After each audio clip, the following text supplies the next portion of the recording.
Hello friends, welcome back to M S आरीवर्क classes. तर आजच्या व्हिडिओमध्ये आपण पाहणार आहोत खूप सिंपल आणि सोबर असा हा ब्लाऊज नेक.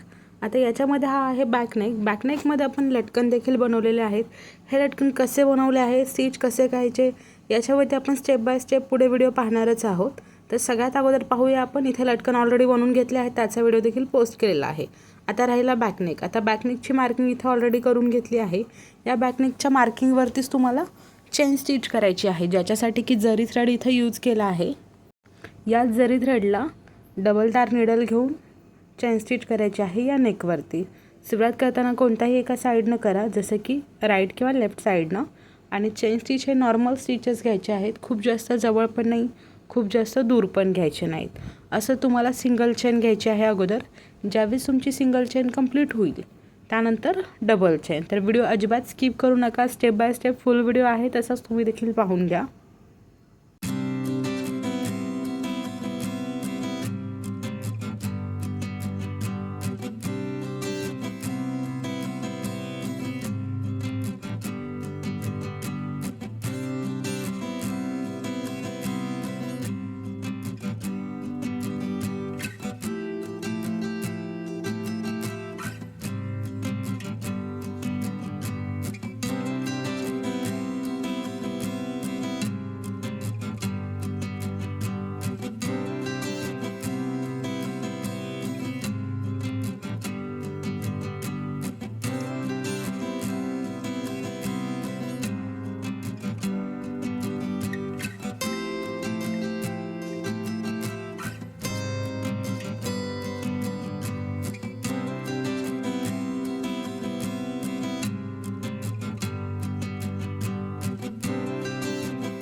आता डबल चेन कंटिन्यू केली आहे, तर ही डबल चेन पण पूर्ण करायची आहे.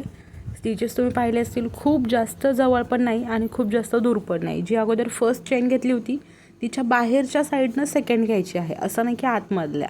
बाहेरच्या साईडनं डबल चेन घ्या. ज्यावेळेस ती डबल चेन कंप्लीट होईल त्यावेळेला थ्रेड कट करून घ्यायचा आहे. पाहू शकता डबल चेन व्यवस्थित आली आहे फिनिशिंगमध्ये. लाईन साईडला किंवा क्रॉस वगैरे जायला नको आहेत.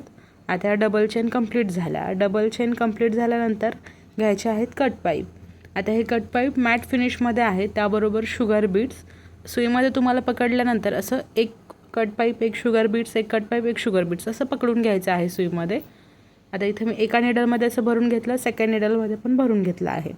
त्यानंतर पॉलिस्टर किंवा कॉटन थ्रेड तुम्ही इथे यूज करू शकता कट पाईपसाठी, किंवा जरी यूज केला तरी पण काहीच अडचण नाही. तर आता इथे मी निडल सेट करून साईडला ठेवल्या आहेत. त्या निडल सेट करून साईडला ठेवल्यानंतर परत येतो धागा. धागा घ्यायचा आहे हातामध्ये. थोडंसं काही अडचणीमुळे इथं थोडासा व्हिडिओ जो आहे का तो मध्ये स्किप झाला आहे, पण जसं आता मी सुरुवात करते तेच तुम्हाला पण, म्हणजे मी आता जे कंटिन्यूमध्ये करते तेच पुढे पण आहे. सुरुवात करताना सगळ्यात अगोदर एक शुगर बीड्स, एक कट पाईप असं क्रॉसमध्ये स्टिच करायचं आहे. सिंगल घेऊन डबल स्टिच घ्यायचं आहे.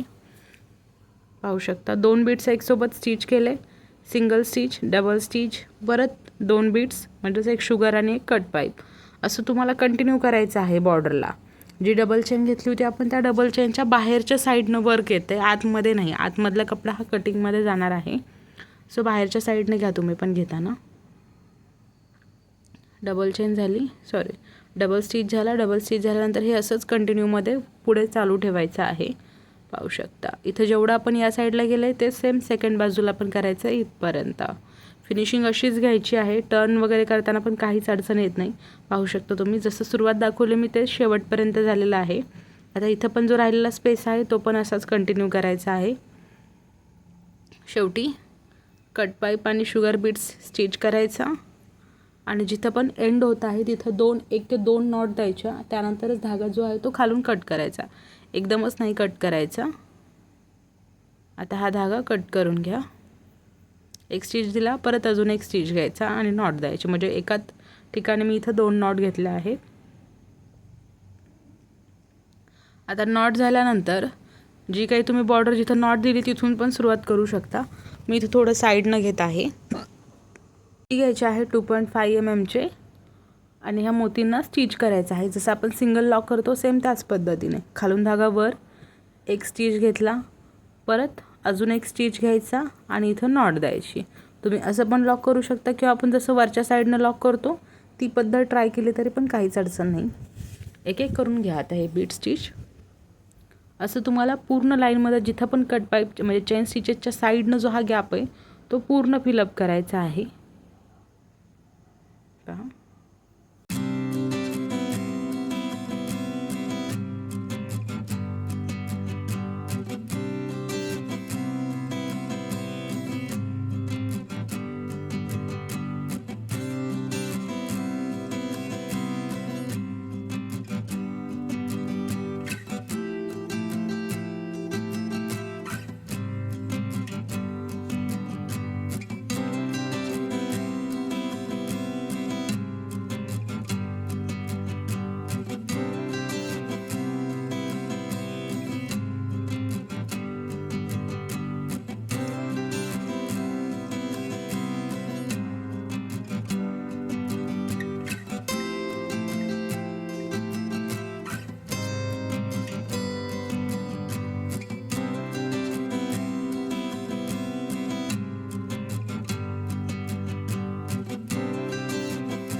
आता या पूर्ण वर्कमध्ये बीड्स फिलअप झाल्यानंतर येतात शुगर बीड्स. आता एका निडलमध्ये पूर्ण असे शुगर बीट्स फिल करून घ्यायचे आहेत आणि जिथं पण 2 कट पाईपचा जॉईंट येतो तिथं एकसोबत 4 बीट्स स्टिच करायचे. एक सिंगल स्टिच, डबल स्टिच आणि याच्यामध्ये नॉट द्यायची. म्हणजे जशी आपण शेवटी नॉट देतो तीच नॉट इथं घ्यायची आहे. पाहू शकता 4 बीट्स ॲड केले की नॉट द्यायची. असं तुम्हाला कंटिन्यू करायचं आहे. एका साईडला नॉट देऊन घ्यायची. इथं सपोज तुम्ही नॉट दिली त्यानंतर क्रॉसमध्ये तिथूनच जिथून आपण सुरुवात केली होती तिथूनच क्रॉसमध्ये दुसरी लाईन घ्यायची आहे. या लाईनमध्ये पण 4 बीट्स घ्यायचे तर किंवा तुम्ही आतमध्ये घेऊ शकता. आता मी आतमध्ये दाखवली आय थिंक. आता याच्यामध्ये 4 बीट स्टिच झाले, डबल स्टिच केला आहे, नॉट द्या. एंड नॉट जी आहे ती रेग्युलरमध्ये देऊन घ्यायची. आता हे झालं की याच्या साईडला क्रॉसमध्ये म्हणजे एका ठिकाणी तुमच्या 3 लाईन येणार आहेत. हे तुम्ही कंटिन्यूमध्ये करायचं आहे. डबल स्टिच घ्यायची, नॉट द्यायची. आता हे झालं की हाच धागा साईडला ओढून घ्यायचा आहे. तोडायचा वगैरे म्हणजेच कट करायचा नाही अजिबात धागा, तोच पुढे कंटिन्यू करायचा. आता इथं झालं. परत सेकंड ठिकाणी पण सुरुवात अशीच करायची. खालून धागा वर, 4 बीट्स क्रॉसमध्ये स्टिच करायचे, नॉट द्यायची. नॉट देताना बी केअरफुल की तुमचा धागा हा कट नाही झाला पाहिजे किंवा थोडा विरळ नाही झाला पाहिजे. त्यानंतर क्रॉसमध्ये लाईन घ्यायची किंवा आतमधली लाईन घ्यायची. इथे आतमधली लाईन घेतली, डबल स्टिच केलं, नॉट द्या. किंवा असा धागा रिपीट पण घेऊ शकता. पण जर रिपीट घ्यायला प्रॉब्लेम येत असेल तुम्ही डायरेक्टली नॉट द्या. असं हे तुम्हाला पूर्ण वर्कमध्ये पूर्ण नेकला करायचं आहे. खूप वेळ लागतो. जरी दिसायला डिझाईन सिंपल असेल, नॉट खूप जास्त आहेत त्यामुळे वर्कला पण टाईम जास्त लागतो. आणि सगळ्यात शेवटी मी तुम्हाला सांगणार आहे, जर तुमच्या कमेंट्स भरपूर आल्या तर मी तुम्हाला शेवटी देखील सांगेन की या नेकची किंवा या पूर्ण ब्लाऊजची याची स्लीव्जचं देखील पूर्ण ट्युटोरियल तुमच्यासोबत शेअर होईल. बॅकनेकच्या लटकनचं ट्युटोरियल ऑलरेडी शेअर झालं आहे. त्याबरोबर याच्या लटकन स्टिचिंगचा व्हिडिओ होणार आहे. त्याबरोबर स्लीवच्या हँगिंगचा व्हिडिओ, असे सगळं फुल या ब्लाऊजचा ट्युटोरियल लवकरच शेअर होईल. जर तुम्हाला याचा प्राईस वगैरे काही विचारायचं असेल तर नक्की कमेंट करा. मी तुम्हाला तिथे देखील याच्या प्राईस चार्ट कसा ठरवायचा किंवा किती घेतलेली आहे या ब्लाऊजची प्राईस हे देखील नक्कीच सांगेन. आता हे कंटिन्यूमध्ये चालू करायचं आहे आपल्याला बीट स्टिचिंग करायला.